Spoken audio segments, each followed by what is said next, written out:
Last class I explained ninth problem and I have given 10th problem homework. Now I am going to explain 11th problem. See the problem. The following are the balance sheet of Rao and Co for the years ending 31st December 2012 and 13. Comment on the financial position of the concern. Balance sheet as on 31st December 2012 and 2013. Liabilities and assets. మీరు problem start చేసినప్పుడే ఏవేవి current assets, fixed assets అని మీరు వేసుకుంటూ వచ్చేసినారంటే ఈజీగా ఉంటుంది మనకు problem. చూడండి, land and building that is fixed asset, plant and machinery fixed asset, furniture and fixtures పక్కన ఎఫ్ఎఫ్ అని పెట్టేసుకున్నారంటే ఈజీగా ఉంటుంది. అదర్ ఫిక్స్డ్ అసెట్స్, సో ఇవన్నీ all these are fixed assets. Cash in hand at a bank, bills receivable, sundry debtors, stock, prepaid expenses, all these are current assets. Current assets అంటే CM పెట్టుకోండి, land and building ఇలాంటివి fixed assets అయితే F అని పెట్టుకోండి. These are the assets. Liabilities చూసినట్లయితే equity share capital అంటే that is capital, reserves and surpluses.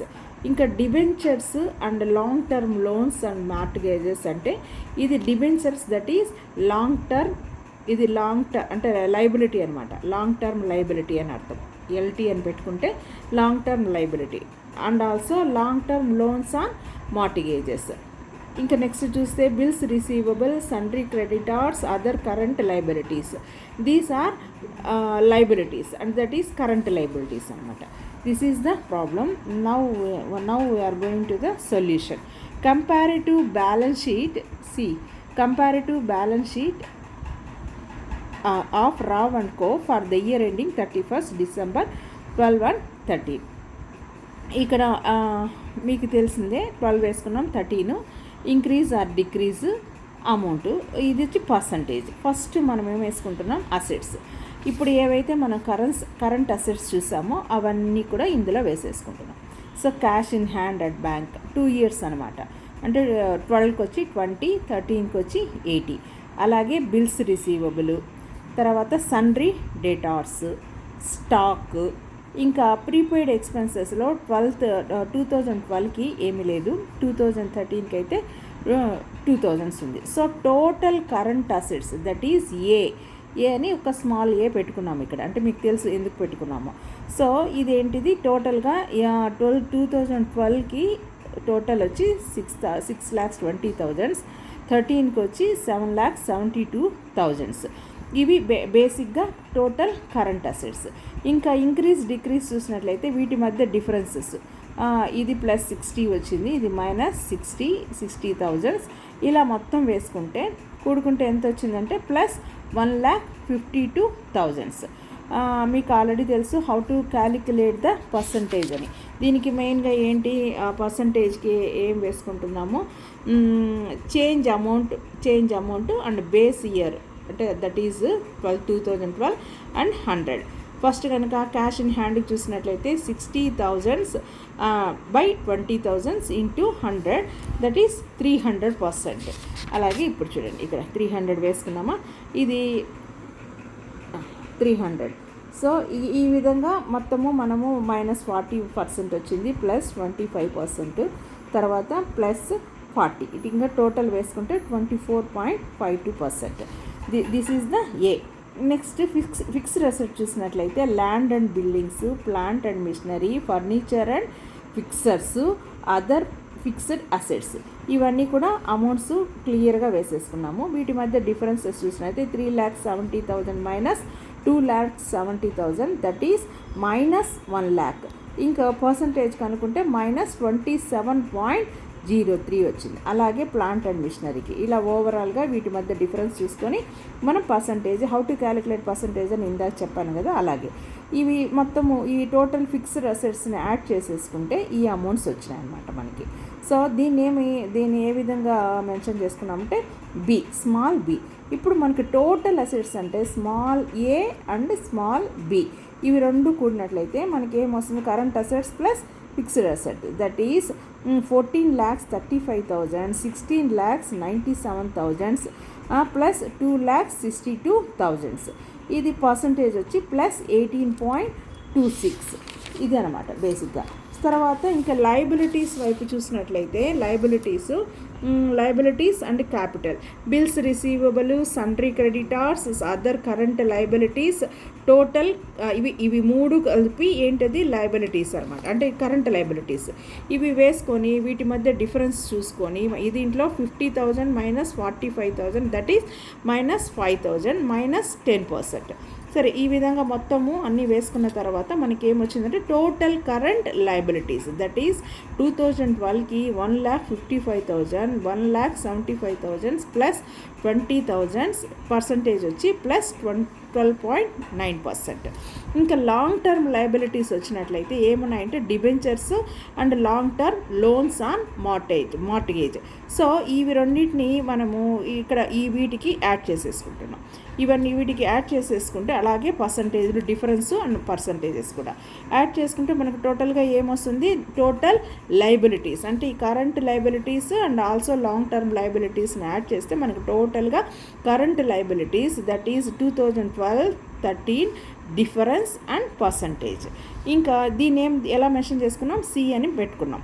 So ఇంకా next ఉన్నవి ఇంకా ఒక టూ ఓన్లీ అవేంటి, ఈక్విటీ షేర్ క్యాపిటల్ అవి వేసుకున్నాం, ఈక్విటీ షేర్ క్యాపిటల్ వేసుకున్నాం. నెక్స్ట్ వచ్చి రిజర్వ్స్ అండ్ సర్ప్లసెస్ అది కూడా వేసేసుకున్నాం. రిజర్వ్స్ అండ్ సర్ప్లసెస్ తెలుసు మీకు, రిజర్వ్స్ అంటే ఏమి, సర్ప్లస్ అని I already explain in class.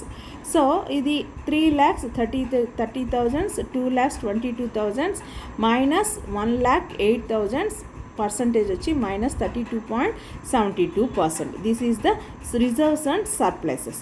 ఇప్పుడు టోటల్ క్యాపిటల్స్ అండ్ సర్ప్లసెస్ అంటే ఇవి రెండు కూడుకుంటాం అన్నమాట. ఏది ఈక్విటీ ప్లస్ ఈ సర్ప్లసెస్ రెండు కూడుకుంటే 9 lakhs, చూడండి ఇక్కడ 6 ఉంది, ఇక్కడ 3 ఉంది, 3.30 ఉంది. సో 9,30,000 ఇవి రెండు కూడుకుంటే 10,22,000. ఇంకా ఇక్కడ మైనస్ 1 lakh డిఫరెన్స్ అనమాట, మైనస్ 1,08,000 ప్లస్ 92,000 దట్ ఈస్ రెండు యాడ్ చేసుకున్నారు. So plus 2,62,000. సో కాదు 1 minute. ఇక్కడ ఏం చేస్తా, ఇది difference, this is the difference. No ఇవి రెండు యాడ్ చేయలేదు. ఇక్కడ ఏంటి, ఇవి రెండు యాడ్ చేసుకున్నాం. ఇది వచ్చి దీని మధ్య రెండింటి మధ్య ఉన్నటువంటి డిఫరెన్స్ 9,30,000. ఇక్కడ 10,22,000 వచ్చింది కదా, అది ప్లస్ 92,000. ఈ రెండింటి మధ్య ఉన్నటువంటి డిఫరెన్సెస్ అండ్ ఆల్సో పర్సంటేజ్. ఇది వచ్చి ఈ రెండింటి మధ్య ఉన్న డిఫరెన్స్ అండ్ దాని పర్సంటేజ్ అనమాట. సో ఇంకా టోటల్గా మనం ఏం వేసుకున్నాం, total liabilities and capital that is C plus D. C వచ్చి టోటల్ లయబిలిటీస్, ఇప్పుడు ఇక్కడ క్యాపిటల్ వేసుకొని మొత్తము ఈ సి ప్లస్ డిని, సి ఎంత వచ్చింది 5,05,000, ఇక్కడ డి వచ్చి 9,30,000. ఇది రెండు యాడ్ చేసుకుంటే 14,35,000. అలాగే ఇది కూడా, ఇవి రెండు కూడా యాడ్ చేసుకున్నాం. ఇక్కడ ఏమంటే ఈ రెండింటి మధ్య ఇవి ఏమి యాడ్ చేయలేదు. ఈ రెండింటి మధ్య డిఫరెన్స్ ఎంత, ప్లస్ 2,62,000 అండ్ ప్లస్ ఇక్కడ పర్సంటేజ్ ప్లస్ 18.26. సో ఇది బేసిక్గా ఈ విధంగా మనం అంతా వేసేసుకున్నాం. అంటే మీకు తెలిసి ఏమేమి వేసేసుకున్నామని, current assets, fixed assets and also liabilities and capital and long term liabilities and long term loans and mortgage. ఇది వేసేసుకున్న తర్వాత ఇంక ఇంటర్ప్రిటేషన్ చూడండి. The comparative balance sheet of the company reveals that in 2013 there has been increase in fixed assets to the extension of 1,10,000. అది ఇక్కడ చూడాలి. ఇక్కడ reveals 2013లో comparative balance sheet of company reveals that in 2013 there has been increase fixed assets. Fixed assets ఎక్కడ, fixed అసెట్స్లో దాదాపు 1,10,000 దాకా increase ఉందన్నమాట. 1,10,000 అదే చెప్తున్నాడు వాడు, 1,10,000 ఇంక్రీజ్ ఉందని. That is 13.49%. ఇక్కడ ఉంది చూడండి, 39 ఇక్కడ 1,10,000 ఇంక్రీజ్ ఉంది. అలాగే 13.49% పర్సంటేజ్లో చూసినట్లయితే. సో అలా ఇంకా long term liabilities increased by ₹1,50,000 and equity share capital increased by 2 lakhs. This clearly highlights that the policy of management is to purchase fixed assets from long-term sources of finance, thereby not affecting the working capital. This clearly highlights ఏం చెప్తాంది that the policy of management to purchase fixed assets from long term sources కోసం fixed assets purchase చేసినప్పటికీ finance thereby not affecting the working capital మీద దాని effect ఏమీ లేదు అని చెప్తాను. ఈ విధంగా మనము అనలైజ్ చేయాల్సినటువంటి అవసరం ఉందన్నమాట. So the current assets have been increased 1,52,000% and cash has increased by 60,000. So cash ఏమో 60,000 ఇంక్రీజ్ అయింది, కరెంట్ అసెట్స్ ఏమో 1,52,000. So there is an increase in stock amounting 1 lakh. On the other hand the current liabilities also increased by 20. ఇది కొంచెం తక్కువే కానీ increase అయితే ఉందన్నమాట. That is 12.9%. This clearly depicts ఏం చెప్తాంది that the company has raised long term finances even for current assets. It points out that the liquidity position of the company has improved. Liquidity position అయితే ఉంది, ఎందుకంటే liquidity means cash improve అయింది, తర్వాత current assets కూడా increase అయింది, కాబట్టి liquidity position బాగుంది అని చెప్తా ఉందన్నమాట. నెక్స్ట్ వచ్చి రిజర్వ్స్ అండ్ సర్ప్లసెస్ డిక్రీజ్ అనమాట. రిజర్వ్లు సర్ప్లస్ డిక్రీజ్ అయింది. ఇక్కడ 3,30,000 నుండి 2,20,000కి పడిపోయింది. సో అది that is 32.72%, which shows that the company has utilised certain amount for payment of dividends to shareholders either by way of cash or by way of issue of bonus shares. అంటే ఈ reserves surpluses ఏవైతే పెట్టారో వాటిని ఇక్కడ dividends ఇవ్వడం కోసం ఉపయోగించినారు, అందువల్ల అవి తగ్గిపోయాయి అని చెప్తున్నాడు అనమాట. నెక్స్ట్ వచ్చి since the company has acquired fixed assets without affecting the working capital and there is an increase in current assets. Company has acquired fixed assets without affecting the working capital. First point చెప్పుకున్నామే అదే. ఇక్కడ ఏమంటే fixed assets పెరిగాయి, working capital మీద దాని effect ఏమీ లేదు. So there is an increase in current assets. We may conclude that overall all financial position of the company high is satisfactory. This is the important. Satisfactory ఇంకా బాగుంటే బాగుందని రాస్తారు, ఇది నాట్ బ్యాడ్, కాబట్టి దీనికి సాటిస్ఫాక్టరీ ఇస్తున్నారు. సో మీరు ఇది ఈజీగానే ఉంది, ప్రాబ్లం ఏమి కొత్త పాయింట్స్ అయితే ఏమీ లేవు, జస్ట్ మీకు అండర్స్టాండింగ్ కోసం మళ్ళీ కూడా నేను ఇది ఎక్స్ప్లెయిన్ చేశాను. ఓకే.